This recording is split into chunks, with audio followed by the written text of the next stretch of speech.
And જો જીટીયુનું official guideline આવી ગઈ છે. જો આજની 27/5/2020ની તારીખ છે. કોની એક્ઝામ છે, કેટીવાળાની એક્ઝામ છે કે નહીં, કઈ રીતે એક્ઝામ લેશે, એ બધી જો માહિતી આ સર્ક્યુલરમાં છે. તો જો છેલ્લે લગી જોજો હું કહેવા માંગે. જો કોની એક્ઝામ છે તો જો આ લખેલું છે ને એ બધાની એક્ઝામ છે. બીવાળાની આટલા બધાની એક્ઝામ છે. જો હું વાંચું ને તો બી સેમેસ્ટર 8ની એક્ઝામ હશે. એટલે વચલા જે બીવાળા છે એ બધાને પાસ કરી દીધા છે, જે ચાલુ સેમેસ્ટરવાળાને. બી ખાલી સેમ 8વાળાની એક્ઝામ હશે. બી આર્કિટેક્ચર સેમ 10વાળાની એક્ઝામ હશે. એ જો બાજુમાં ડેટ આપેલી છે. B plan semester 8, PDDC semester 8, D pharm semester 8, B pharm semester 8, diploma એન્જિનિયરિંગના ફાઇનલ સેમેસ્ટરવાળાની, ડી આર્કિટેક્ચર. આપણા આ બધાય સેમેસ્ટરની ખાલી છેલ્લા સેમેસ્ટરવાળાની જ એક્ઝામ હશે. બાકી જે વચલા જે ચાલુ સેમેસ્ટરવાળા છે એ બધાને પાસ કરી દે. કેટીવાળાની વાત નથી થતી હો, ચાલુ સેમેસ્ટરની વાત કરું, કરંટ સેમેસ્ટર. પછી એમબીએવાળાની એક્ઝામ હશે. એમબીએ 1, 2, 3, 4. એમબીએ પાર્ટ ટાઈમમાં કરતા હોય 4, 5, 6. MBA part time 1, 2, 3. એમબીએ ઇન્ટિગ્રેટેડમાં કરતા હોય એ બધા એમસીએવાળાની એક્ઝામ હશે. એમઈવાળાની એક્ઝામ હશે. એમ ફાર્મવાળાની એક્ઝામ હશે. એમ આર્કિટેક્ચરવાળાની એક્ઝામ હશે. એટલે આર્કિટેક્ચર જ થતું હશે ને, હા, એ બધાની એક્ઝામ હશે. પછી હું લખ્યું, આ બધાની એક્ઝામ હશે. એકવાર વાંચી લેજો, હું ડિસ્ક્રિપ્શનમાં આની લિંક આપી દઈશ, ડાઉનલોડ કરી લેજો, અથવા જીટીયુની ઓફિશિયલ સાઇટ ઉપર એ છે જ તે. પછી હું લખ્યું કે student will be given choice of examination centre. એટલે આપણને ચોઇસ આપશે કે તમારે કયા એક્ઝામિનેશન સેન્ટર પસંદ કરવું છે. એ તમે પસંદ કરશો ને પછી બદલી નહીં શકો કે તમારે કયા ઇન્સ્ટિટ્યૂટમાં પરીક્ષા દેવી છે, એ પૂછશે તમને ને આ તમે પરીક્ષા દઈ શકશો. પછી બીજું શું કીધું, આ મોસ્ટ છે, એવો જરૂરી છે, ધ્યાન રાખવા જેવું. એકવાર વાંચી લો, પહેલું જ લખેલું છે એ.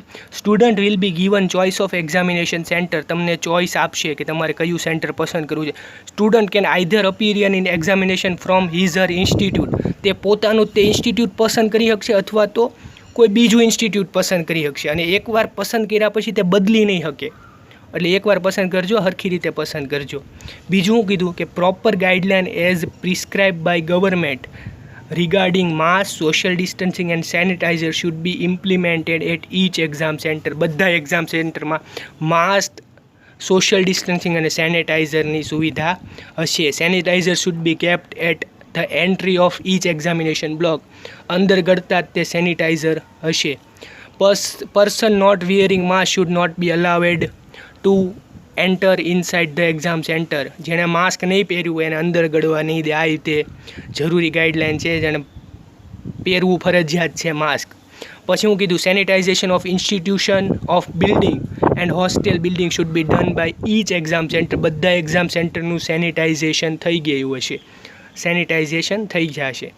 Duration of examination will be 2 hours. જો આ જરૂરી છે, 2 કલાકની એક્ઝામ રહેશે તમારી. Revise paper style application only for summer 2020 will be displayed on GTU website. આનું કઈ રીતની પેપર સ્ટાઇલ હશે તે પણ જાહેર કરી દેશે. કદાચ 50 માર્કની એક્ઝામ હશે એવું હું કહું છું, આમાં લખ્યું નથી. For intermediate semester in PG UG diploma course. UG એટલે અંડર ગ્રેજ્યુએટ, એટલે જેનું ગ્રેજ્યુએશન પૂરું નથી થયું, જે બીવાળા છે, જે ગ્રેજ્યુએટ થાય છે, એની મેરિટ બેઝ પ્રોગ્રેશન સિસ્ટમ રહેશે. એટલે જે ઇન્ટરમીડિયેટ એટલે વચલા સેમેસ્ટરવાળા છે, યુજીવાળા, અંડર ગ્રેજ્યુએશનવાળા અને ડિપ્લોમાવાળાની મેરિટ બેઝ પ્રોગ્રેશન થશે. એટલે 50% ઇન્ટરનલ માર્ક અને 50% આપણા જૂના રિઝલ્ટ પ્રમાણે. પછી હું કીધું external theory examination will be conducted for all regular remedial semester of PG courses. એટલે જે PG courses post graduation course છે, કે જે ગ્રેજ્યુએશન થયા પછીના કોર્સ છે, બધા આ એમવાળા કોર્સ છે, એમબીએ, એમઈ, એમ ફાર્મ, એ બધાની એક્ઝામ હશે. જો આ લખેલું છે કે એક્સટર્નલ થિયરી એક્ઝામ, આ જરૂરી છે, જોજો એકવાર વાંચી લેજો કે external theory exam will be conducted for all regular અને remedial semester of PG courses. PG કોર્સિસની એક્ઝામ હશે. જો પછી હું લખ્યું કે practical examination is already conducted by institution, then the mark obtain by the student will be submitted by institute to university. એટલે જેની એક્સટર્નલ વાઇવા અને એક્ઝામ લેવાઈ ગઈ છે, સબમિશન લેવાઈ ગયું છે, એ બધા ઇન્સ્ટિટ્યુશનથી ડાયરેક્ટ યુનિવર્સિટીને ટ્રાન્સફર કરી દેશે. અને જેની નથી લેવાની એનું હું આગળના પોઈન્ટમાં લખી છે. External practical viva of under graduate ને diploma courses will be conducted by institute's indoor faculty. એટલે આપણા સાહેબો આપણા જ તે વાયવા અને પ્રેક્ટિકલ એક્ઝામ લેશે, એટલે આપણા ઘરના સાહેબો લેશે. પછી four DP2 DP1 ME M.Pharm external evaluation will be carried out. Detailed guideline timetable regarding the same will be published on GTUની વેબસાઇટ. GTUની વેબસાઇટ ઉપર પબ્લિશ થઈ જશે. If UG diploma student of intermediate semester wants to improve her grade, then she can appear in special examination which will be conducted by university in the next semester. એટલે આગલા સેમેસ્ટરમાં result આવ્યા પછી જે merit base પ્રોગ્રેશનથી સંતુષ્ટ ન હોય એની બીજી વાર એક્ઝામ દેવા માટે તે રજૂઆત કરી શકે છે અને એની એક્ઝામ હશે, બીજી વાર દઈ શકશે એક્ઝામ, જે પોતાના માર્ક્સથી સંતુષ્ટ ન હોય તે. પછી એવું કીધું છે કે detail schedule for exam form filling time table marks entry will be displayed on GTU website soon. આ બધું ક્યારે એક્ઝામ હશે, ક્યારે ફોર્મ ફિલિંગ થશે, ટાઈમ ટેબલ બધુંય GTUની વેબસાઇટ ઉપર ડિસ્પ્લે થઈ જશે. અને આ બધુંય ક્યારે 5/6/2020 પહેલાં બધુંય કામ પૂરું થઈ જશે. બધાને ભરી દેવું પડશે. આ completed by all affiliate institute on before 5/6/2020. 5/6/2020માં આ બધું ફોર્મ ફિલિંગ ને ટાઈમ ટેબલ ને બધું આવી જશે.